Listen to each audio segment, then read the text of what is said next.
Assalamualaikum warahmatullahi wabarakatuh. Perkenalkan, nama saya Monica Triwahyuningsi. Saya bersama rekan saya, Vina Saindri dan juga Melanie Junior.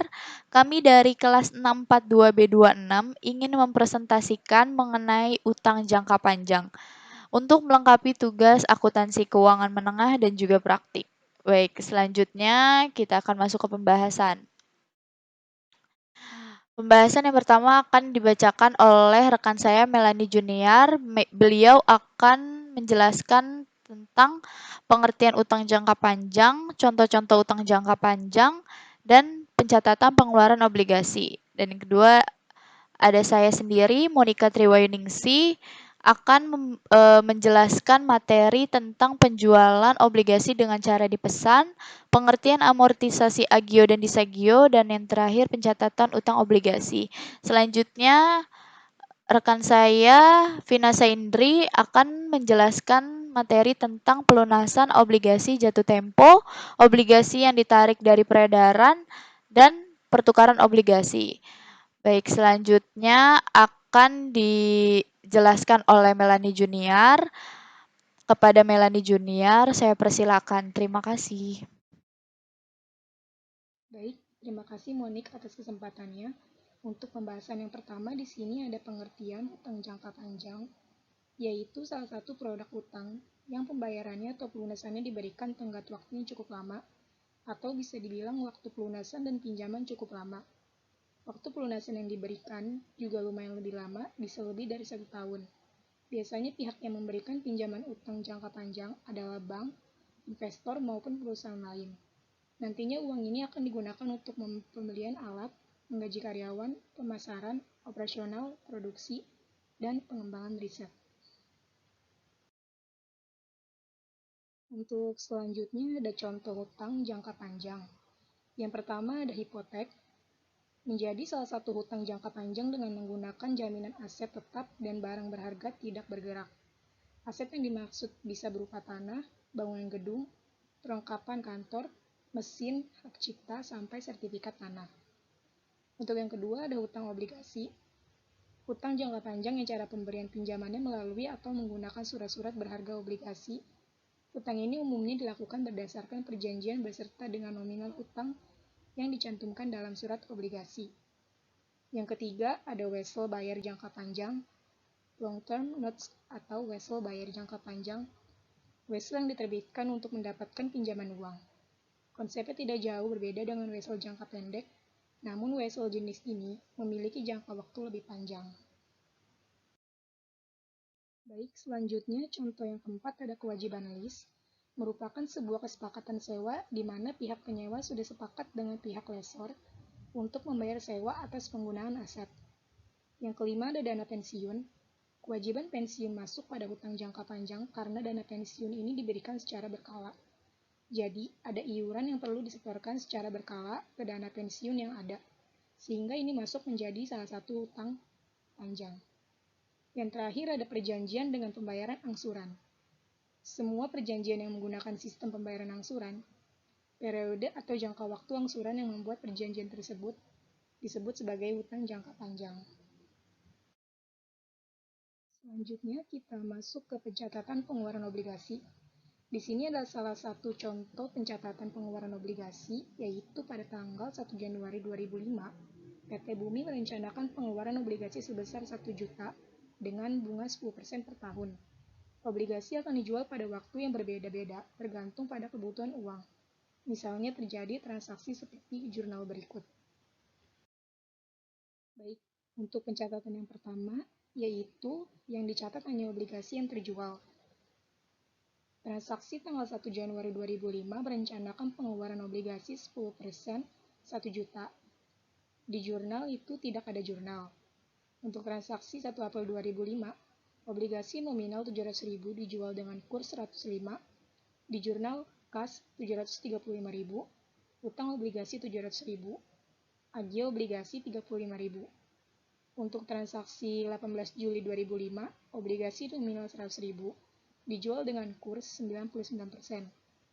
Di jurnal kas 99.000, disagio obligasi 1.000, dan utang obligasi 100.000. Baik, untuk pencatatan yang kedua, itu ada obligasi yang terjual maupun belum terjual dicatat. Pada transaksi 1 Januari 2005, merencanakan pengeluaran obligasi 10% 1 juta.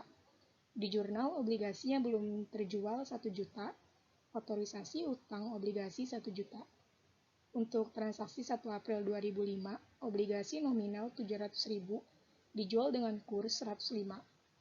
Di jurnal, kas 735.000, utang obligasi 700.000, agio obligasi 35.000.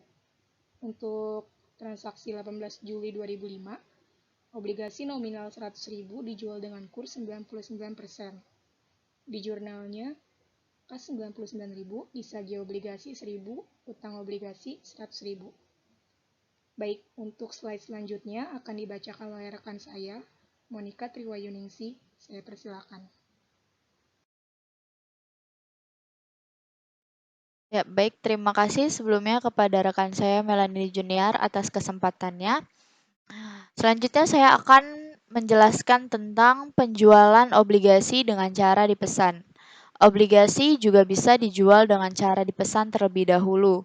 Dalam cara ini, pembeli membayar uang muka dan akan melunasi pada tanggal tertentu. Dalam penjualan obligasi melalui pesanan, surat obligasi baru diserahkan kepada pembeli bila harga obligasi sudah dilunasi. Jumlah yang belum dilunasi dicatat oleh perusahaan sebagai piutang dan jumlah obligasi yang dipesan dikreditkan ke rekening hutang obligasi dipesan. Ada pencatatan yang dicatat hanya obligasi yang terjual. Transaksi 1 Januari 2005 merencanakan pengeluaran obligasi 10% 1 juta rupiah, nominal 1.000 rupiah, jurnalnya tidak ada. Transaksi 1 Mei 2005 diterima pesanan 200 lembar obligasi dengan kurs 101%, pembayaran pertama 40%. Jurnalnya kas 80.800, piutang pesanan obligasi 121.200 rupiah. Hutang obligasi dipesan 200.000 rupiah, agio obligasi 2.000 rupiah. Transaksi 1 Juli 2005 diterima uang sisa pesanan 60% dari obligasi sebanyak 75 lembar sama dengan 60% dikali 75 dikali 1.010 rupiah sama dengan 45.450 rupiah. Jurnalnya kas 45.450 rupiah, piutang pesanan obligasi 45.450 rupiah. Transaksi 1 Juli 2005, 75 lembar obligasi diserahkan kepada pemesan. Jurnalnya, hutang obligasi dipesan Rp75.000, hutang obligasi Rp75.000. Selanjutnya, pencatatan obligasi yang terjual dan belum terjual dicatat. Transaksi 1 Januari 2005 merencanakan pengeluaran obligasi 10% 1 juta rupiah, nominal Rp1.000. Jurnalnya obligasi yang belum terjual 1 juta rupiah, otorisasi hutang obligasi 1 juta rupiah.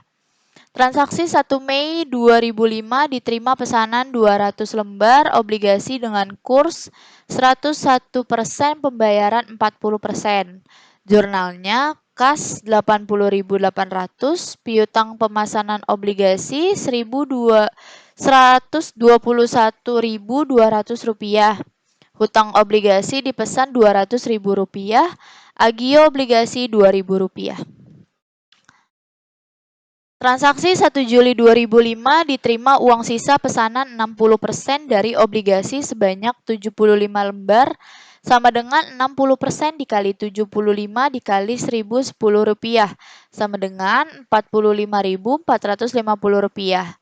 Jurnalnya kas 45.450 rupiah, piutang pesanan obligasi 45.450 rupiah. Transaksi 1 Juli 2005, 75 lembar obligasi diserahkan kepada pemesan. Jurnalnya, hutang obligasi dipesan Rp75.000, hutang obligasi Rp75.000. Apabila pada tanggal penyusunan neraca masih ada pesanan obligasi yang belum dilunasi, maka saldo rekening hutang obligasi dilaporkan di neraca menambah hutang obligasi.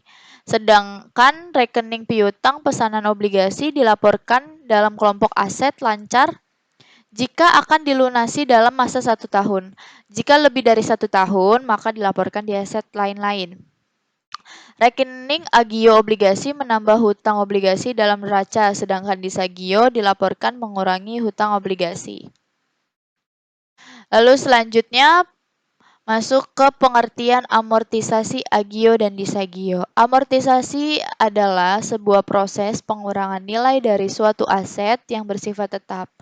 Amortisasi sendiri biasanya digunakan untuk menyebutkan penyusutan atau nilai yang dipertukarkan untuk suatu investasi tertentu. Agio dan disagio obligasi merupakan sebuah surat utang yang menjelaskan kondisi di mana harga pasar obligasi saat ini. Prosedur amortisasi agio dan disagio. Penjualan obligasi dengan harga lebih besar atau lebih kecil dari nilai nominal akan menimbulkan agio atau disagio.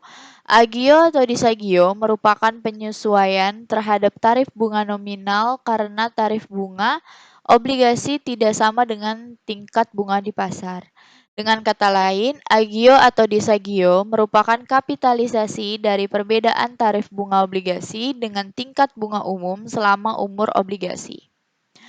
Jika timbul disagio, maka disagio ini akan ditambahkan pada biaya bunga obligasi yang dibayarkan selama umur obligasi dan dikreditkan ke rekening disagio obligasi. Jika timbul agio, maka agio ini akan dikurangkan pada biaya bunga obligasi yang dibayarkan selama umur obligasi dan dikreditkan ke rekening biaya bunga obligasi. Selanjutnya, metode amortisasi agio dan disagio. Metode garis lurus atau amortisasi agio. Contoh, PT Selaras mengeluarkan obligasi nominal 1 juta rupiah umur 5 tahun. Bunga 10% per tahun dibayarkan tiap setengah tahun. Obligasi dijual dengan harga Rp1.050.000.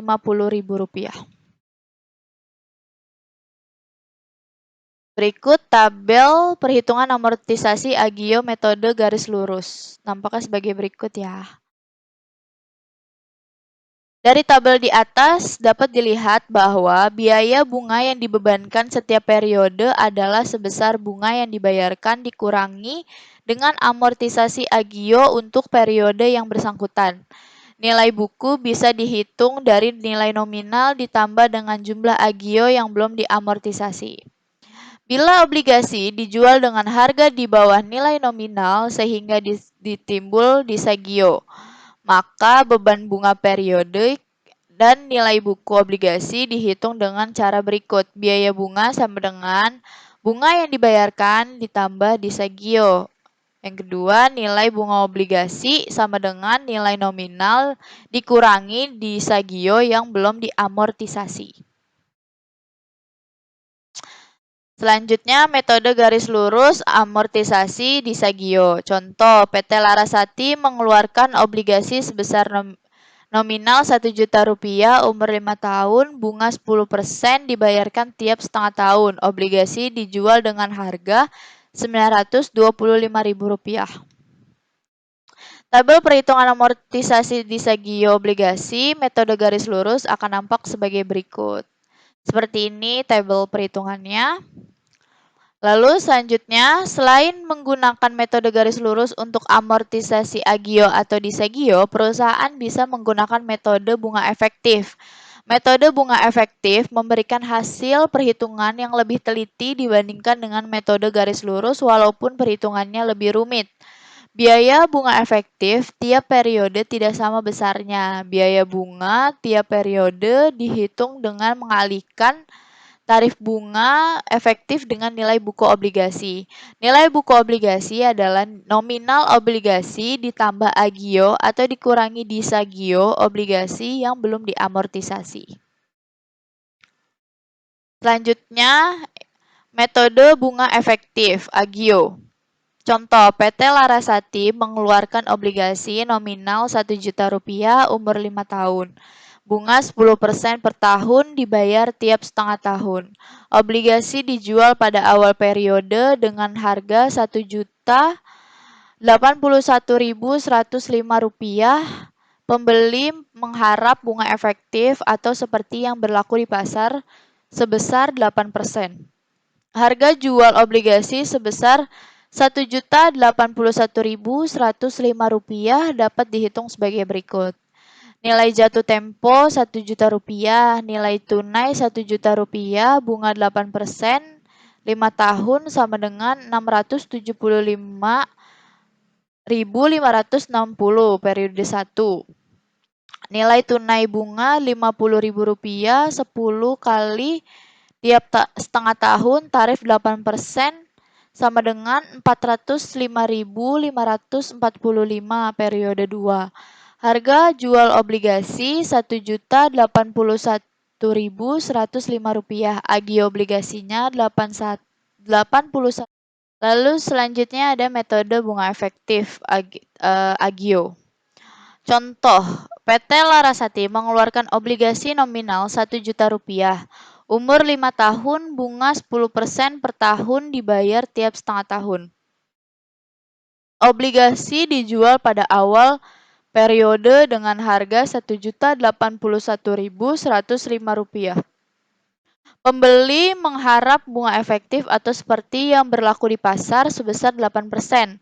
Harga jual obligasi sebesar Rp1.081.105 dapat dihitung sebagai berikut. Nilai jatuh tempo Rp1.000.000, nilai tunai Rp1.000.000, bunga 8%, 5 tahun sama dengan Rp675.560 periode 1. Nilai tunai bunga Rp50.000, 10 kali tiap setengah tahun, tarif 8% sama dengan Rp405.545 periode 2.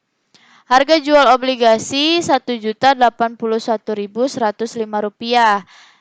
Lalu nilai jatuh tempo dan harga jual obligasi dikurangkan, hasilnya menjadi Rp81.105. Bisa disebut agio obligasinya senilai Rp81.105. Periode 1 sama dengan 10, tarif 4% sama dengan 1 juta rupiah dikali 0,67556. Periode 2 sama dengan 10, tarif 4% sama dengan 50.000 dikali 8 dikali 8,11090. Berikut tabel perhitungan amortisasi agio metode bunga efektif. Keterangan yang pertama, Rp1.081.105 dikali 8% dikali 6 dibagi 12 sama dengan Rp43.244,20. Yang kedua, Rp1.000.000 dikali 10% dikali 6 dibagi 12 sama dengan Rp50.000. Yang ketiga, Rp1.081.105 dikurangi Rp6.755,80 sama dengan Rp1.074.349,20. Semuanya dibulatkan. Bila obligasi dijual dengan disagio, perhitungan amortisasinya dilakukan dengan cara yang sama seperti tabel di atas. Perbedaannya pada debit biaya bunga sama dengan bunga obligasi yang dibayar ditambah amortisasi disagio. Nilai buku obligasi sama dengan nilai buku periode sebelumnya ditambah amortisasi disagio. Lalu selanjutnya saya akan membahas pencatatan utang obligasi. Yang pertama itu ada obligasi laku sebesar nilai nominal. Contohnya, pada tanggal 1 Januari 2013, PT ABC mendapat autorisasi untuk mengeluarkan 20.000 lembar obligasi dengan nilai Rp100. bunga nominal 6% per semester, tanggal bunga 1 Januari dan 1 Juli. Jatuh tempo pada tanggal 1 Januari 2015. Pada tanggal pengeluaran seluruh obligasi laku dijual dengan harga jual bersih atau setelah dikurangi biaya transaksi seperti komisi penjamin sebesar 2 juta rupiah. Oleh karena itu, harga jual bersih sama dengan nilai nominalnya.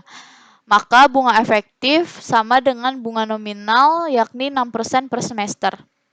Buatlah jurnalnya. Jurnalnya 1 Januari 2013, kas 2 juta rupiah, utang obligasi 2 juta rupiah, atau mencatat penjualan obligasi seharga nilai nominal. Perhitungannya 20.000 lembar obligasi dikali 100 rupiah sama dengan 2 juta rupiah.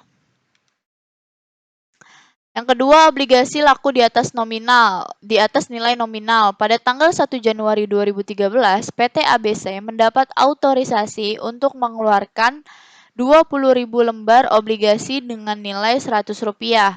100 rupiah bunga nominal 6% per semester. Tanggal bunga 1 Januari dan 1 Juli, jatuh tempo pada tanggal 1 Januari 2015. Pada tanggal pengeluaran seluruh obligasi laku dijual dengan harga jual bersih atau setelah dikurangi biaya transaksi seperti komisi penjamin sebesar Rp2.070.919. Oleh karena itu, harga jual bersih melebihi nilai nominalnya, maka bunga efektif lebih rendah bunga nominalnya yakni 5% per semester. Buatlah jurnalnya. 1 Januari 2013, kas Rp2.070.919, utang obligasi Rp2 juta, agio utang obligasi Rp70.919. Mencatat penjualan obligasi di atas nilai nominal. Perhitungannya, nilai pengeluaran seluruh obligasi laku dijual dengan harga jual bersih Rp2.070.919. Nilai nominal obligasi Rp2 juta dikurangi hasilnya menjadi Rp70.919. Selanjutnya yang ketiga, obligasi laku di bawah nilai nominal. Pada tanggal 1 Januari 2013, PT ABC mendapat autorisasi untuk mengeluarkan lembar 20.000 obligasi dengan nilai Rp100. Bunga nominal 6% per semester. Tanggal bunga 1 Januari dan 1 Juli, jatuh tempo pada tanggal 1 Januari 2015. Pada tanggal pengeluaran seluruh obligasi laku dijual dengan harga jual bersih atau setelah dikurangi biaya transaksi seperti komisi penjamin sebesar Rp1.932.256. Oleh karena itu, harga jual bersih lebih rendah daripada nilai nominalnya. Maka bunga efektif lebih tinggi daripada bunga nominal yakni 7% per semester. Buatlah jurnalnya.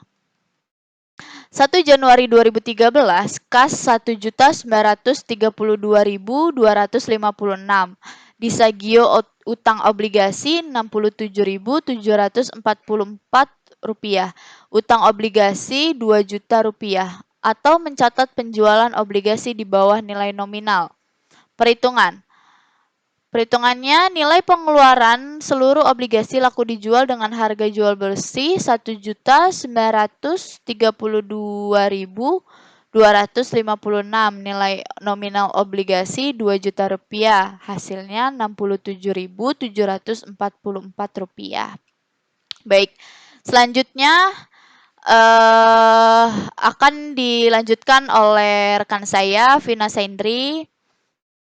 Silakan Vina Saindri, saya persilakan. Terima kasih. Ya, terima kasih Monica untuk kesempatannya. Kali ini saya akan membahas mengenai pelunasan obligasi jatuh tempo. Nah, untuk pelunasan obligasi jatuh tempo itu maksudnya adalah apabila obligasi berseri yang beredar ditarik untuk dilunasi sebelum tanggal jatuh temponya, maka agio atau disagio yang berhubungan dengan obligasi yang ditarik tadi harus dibatalkan. Terus, selisih antara jumlah pelunasan dengan jumlah nilai buku obligasi dicatat sebagai laba atau rugi. Nilai buku obligasi sama dengan nilai nominal ditambah agio yang belum diamortisasi atau dikurangi dengan disagio yang belum diamortisasi. Untuk selanjutnya adalah obligasi yang ditarik dari peredaran. Terdiri menjadi dua bagian. Yang pertama, obligasi yang ditarik dan tidak akan dijual kembali, yaitu dalam keadaan seperti ini, rekening utang obligasi didebit sebesar jumlah nominal obligasi yang ditarik. Kemudian yang kedua ada obligasi yang ditarik nantinya akan dijual kembali. Nah, untuk obligasi ini dalam keadaan seperti ini, pada waktu penarikan obligasi yang didebat adalah rekening treasury bonds. Rekening treasury bonds ini bukannya rekening aktiva, tetapi merupakan pengurang terhadap rekening utang obligasi. Treasury bonds didebit dengan jumlah nilai nominal jika obligasi dijual lagi. Maka rekening ini juga dikredit dengan jumlah nilai nominal. Selisih antara nilai nominal dengan jumlah uang yang diterima dalam penjualan treasury bonds dicatat sebagai agio atau disagio. Ya, selanjutnya masuk ke dalam pencatatan utang obligasi. Jadi, untuk pencatatan utang obligasi ini, apabila obligasi dijual tidak tepat pada tanggal pembayaran bunga, pembeli obligasi di samping membayar harga obligasi juga harus membayar bunga berjalan sejak tanggal bunga berakhir sampai dengan tanggal penjualan obligasi tersebut. Bunga berjalan yang dibayar oleh pembeli dicatat perusahaan dengan mengkredit rekening biaya bunga atau rekening utang bunga obligasi. Ya, untuk selanjutnya pencatatan utang obligasi apabila bunga berjalan dikreditkan ke rekening utang bunga obligasi, maka pembayaran bunga berikutnya dicatat dengan mendebit utang bunga obligasi sebesar bunga berjalan dan sisanya didebitkan ke rekening biaya bunga. Maka pembayaran bunga obligasi berikutnya dicatat dengan mendebit rekening biaya bunga obligasi sebesar bunga yang dibayar. Amortisasi agio atau disagio dapat dicatat setiap bulan, setiap tanggal pembayaran bunga, atau setiap akhir periode bersama dengan jurnal penyesuaian yang lain.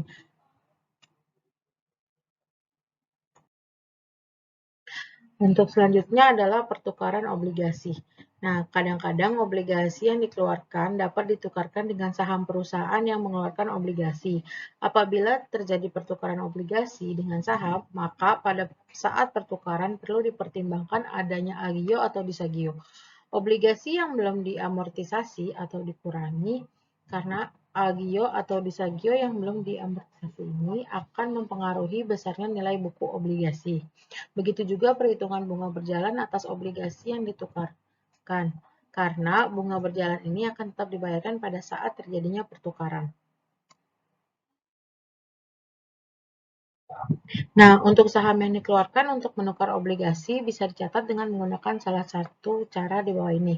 Yang pertama adalah saham yang nilainya dicatat sebesar harga pasar saham tersebut pada tanggal pertukaran.